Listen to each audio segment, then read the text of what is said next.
Hey everybody, today I'm talking about Mercado de Lisboa, which is a brand new 2021 release board game designed by Julian Pombo and Vital Lacerda and published by Eagle Gryphon Games. So this one accommodates 1 to 4 players and takes 30 to 45 minutes to play. And if you're familiar with Vital Lacerda, that might sound like a bit of a disconnect because he is known for his extremely involved, complicated, long and just very complex games. So this one's a bit different. This one has a very much an abstract vibe to it, and in fact it's just a small component of one of his larger games of the kind of very similar name called Lisboa. But this one takes place on this board here, which is like this bird's eye view of this market. And the idea is we're trying to build market stalls, trying to build restaurants and bring the right customers to our stalls to get money, because money is the end game here. The person with the most money at the end is going to be the winner. So you've got several different components in the game here. Basically, the game is centered around this grid, and I've advanced the game somewhat here just to give examples. It won't start looking like this. In fact, it will just be a bare grid with a few of these face-down restaurant tiles with these grey backs. None of these customers are going to be on the outside, and there's going to be a bunch of customers on the side here. You've got different levels. You've got level 1, 2, 3, and 4, and they're going to give you better multipliers if you get them attracted to your stalls. In front of you, or in front of each player, you are going to have a number of tiles. At any time you're going to have 3, so I am in fact 1 short here. You're going to have some money, and you're going to have some of your player pieces just to show which tiles you've built throughout the game. And there's also a marker here which you're going to use to draw tiles back into your hand at the end of your turn. So let's talk about the actions we're going to take here and how we're actually going to get our money. So first off, the main action you can do is to build one of these tiles. Now, when you build these tiles, you have to consider a number of things, because doing so is not free and is going to cost you money. So the money it's going to cost you is going to depend on the amount of existing stalls in that row or column. So say, for example, I built here, like so. I'm going to look at which row or column has the most tiles in. So I've only got one other one here for my second one, and the same applies here. So that's going to cost me 2 coins to build that one, and then I'd claim it as my own. Now, that's the first action, but I will explain the scoring and why we're doing this shortly. The second action you can do is to choose one of these customers and place them on one of these corresponding spots surrounding the board. So, for example, I may choose to place this one here, again not thinking too much about what I'm doing, and again that could trigger scoring should the right circumstances apply.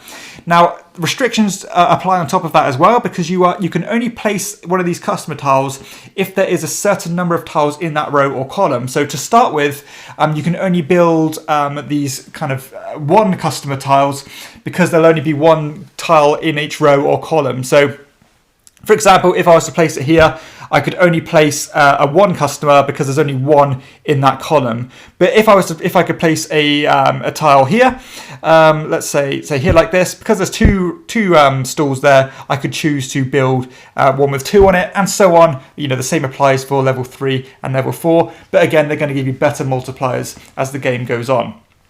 The third action you can do is very simple, just by taking a coin from the bank and just increasing your money. And the fourth action you can do corresponds to these restaurants. So at the start of the game, as I said, you've got these face-down grey tiles here, these round ones. And if you ever build on top of those, you are going to claim it for yourself and put it in front of you. But from then on, you can choose to play one on one of these corresponding spots anywhere on the board, but bearing some things in mind. And when you play one of these, you are going to get a coin.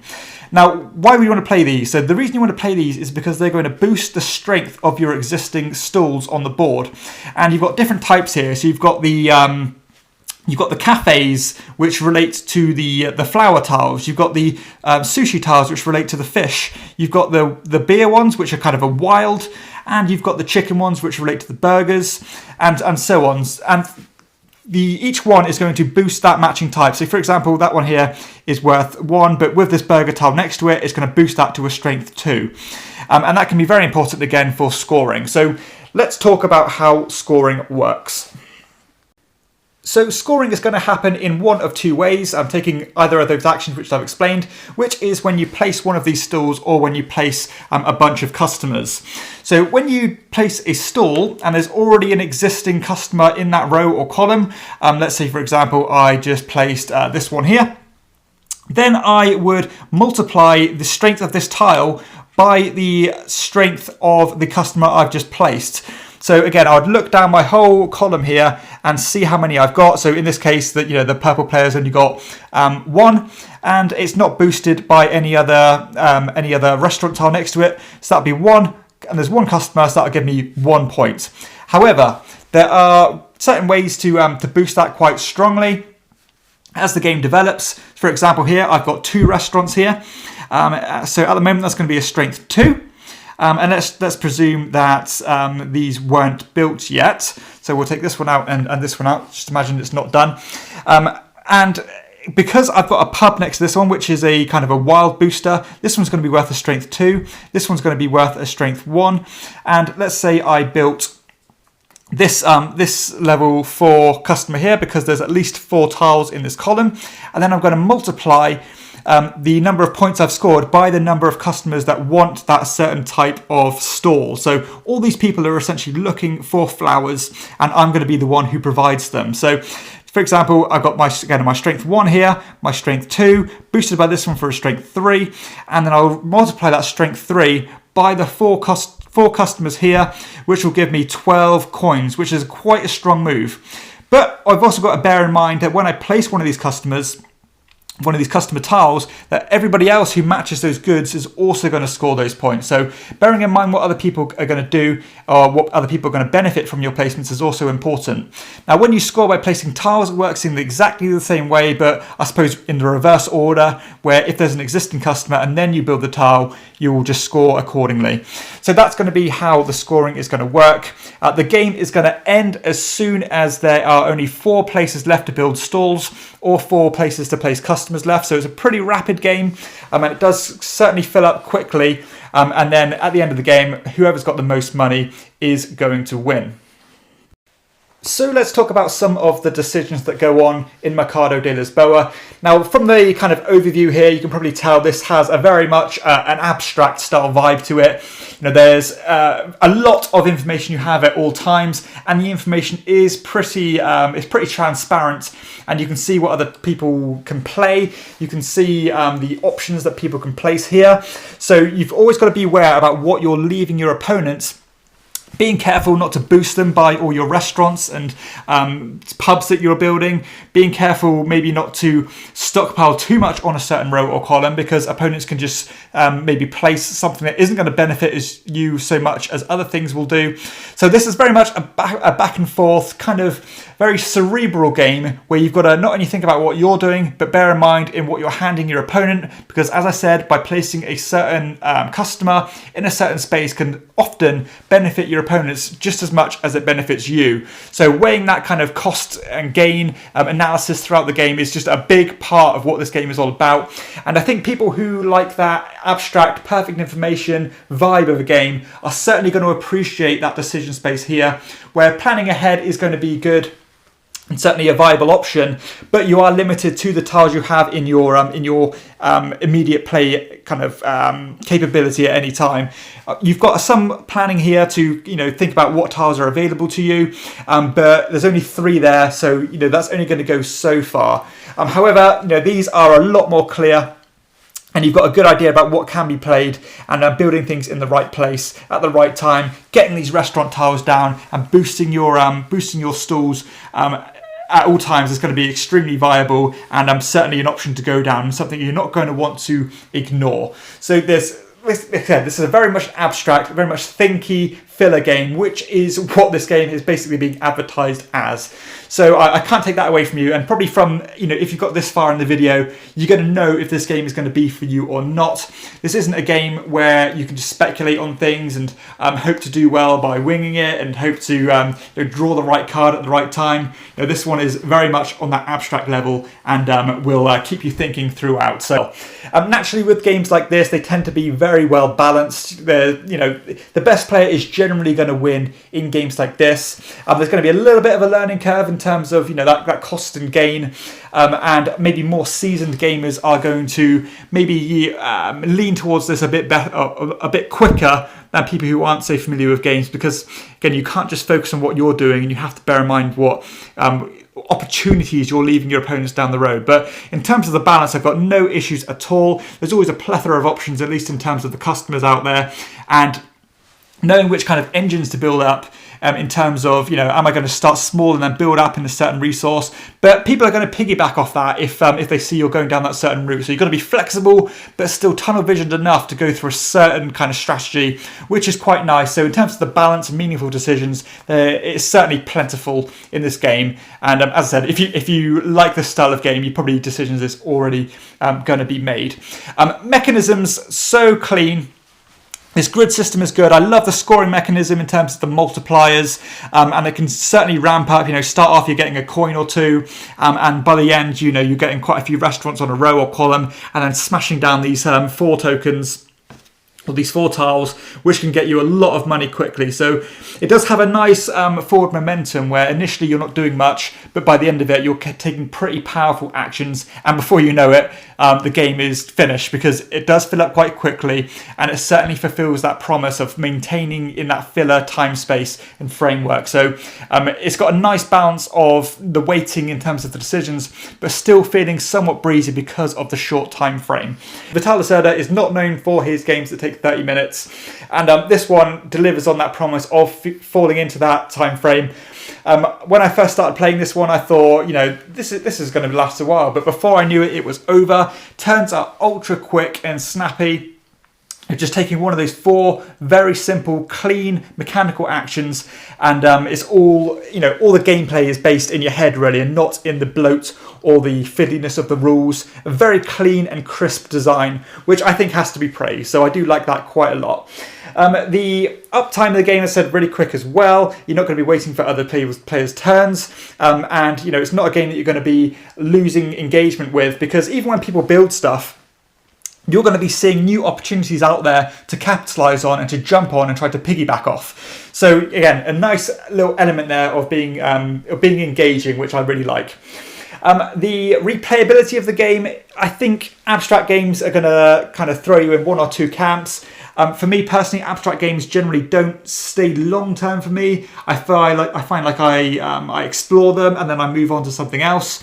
However, a lot of people look at it through the perspective of, this is a kind of one of those simple games to learn, but a lifetime to master style games. And if you like playing solo, the game offers lots of different solo challenges and things you can try if that is your bag. Aesthetically, I think the game looks lovely. I love the idea and the concept of the board they've done here, with this bird's eye view of this market with the roof sawn off so you can see down. I love the fact that all the tiles are held in this kind of car park illustration where all the all the tiles are basically these white lines. I think that's a really nice design, and it looks unique. I can't really think of anything that looks like this. Still bright and vibrant, has an element of realism to it. Nice artwork on the characters, but again, still quite realistic. And I think Eagle Gryphon always do a good job of how they make their games look. And the production as well is what you'd expect. Always a first-class job, no corners cut. The money's nice, the wooden pieces are nice. You've got a nice insert in the box here. The coins are nice. A beautiful bag here where you're going to draw your tiles from. And some nice player shields as well if you want to play with those to hide your money, to add more depth to it, and I'd highly recommend you do that. So yeah, in terms of the production, 2 thumbs up from me really. No complaints whatsoever. The theme of the game, this is abstract, but what it does quite well. You can see what you're trying to do here, and I think it is somewhat going to help explaining the rules to somebody else. But scoring mechanism and things is very mechanical, and it's going to take a little bit of explaining, but not too much. And the theme doesn't hurt or hinder this game whatsoever, in my opinion. Setup and teardown time is an absolute doddle. Takes no time whatsoever. Just set up the restaurant tiles on the board, set out a few tiles here, which the insert helps a lot with that. And it's certainly not going to be hard to get to the table in terms of the setup. Very simple and quick to get going. The progression is nice. I love the way that the board closes down as you can't just initially go out and smash these level 4s down, because you have to have already invested in those rows and columns before you do that. So I do like the way those reins are held back, and just keep the game ticking along and keep ramping up to get these bigger multipliers. So every kind of from round to round, you're taking bigger steps, which I really like. And scalability as well. Again, it goes back to the lower the player count, the more cerebral it gets. However, it scales perfectly well if you like playing solo. I can't really testify about how that plays because it's not really my thing. I don't play solo games, but I've heard it does a pretty good job of that. And it will equally well at 3 or 4 player games. Going to be a bit tighter, a bit more chaotic, but still, the gameplay isn't going to suffer for that. But I think ultimately I'd peak at playing 3 players, maybe the sweet spot being at 2 players. Overall, I like Mercado de Lisboa. I think it's a lovely game. I think it's lovely production. Abstract games generally aren't my thing. I was somewhat concerned at first about this is going to take longer than it's going to advertise, but I was really impressed to find out that it doesn't. This game was advertised as being the thinky filler that you've been looking for, and it delivers on that promise. It's fun. Again, very satisfying when you get one of these big payoffs by getting the right customers in the right spot. And just overall really pleasant game. Do I think it's going to stand up, years to come? People are going to still going to be talking about this one. I'm not so sure. I think the fact that it's got Vital Lacerda's name on the box is going to help massively. But if this game wasn't by Vital Lacerda or didn't have his name in the credits, then I think it wouldn't quite take off as it has. But that's no slant on the game, and certainly no negativity on my part. Big name designers, people are invested in them, and for good reason. So I think it's nice that he's got a game like this out there. Shows a different kind of dimension to his personality, and I'd certainly be interested in trying more games of his that are more kind of 1 or 2 mechanisms from his his genius mind, because I find that his bigger games are a bit too overkill for me, have a bit too much going on, whereas this one is almost the polar opposite. So again, I like the approach. I'm excited to see what's going to come out from this range. And hopefully Eagle Griffin are going to explore more options, because I'm excited to see it. Pleasant game, no negatives to say whatsoever. If you like abstracts, this is going to be certainly one to check out. So this concludes my review of Mercado de Lisboa. If you have enjoyed the review, please hit like and subscribe to my channel, and check out my other videos too. For everyone else, I'll see you next time on Chairman of the Board. Bye.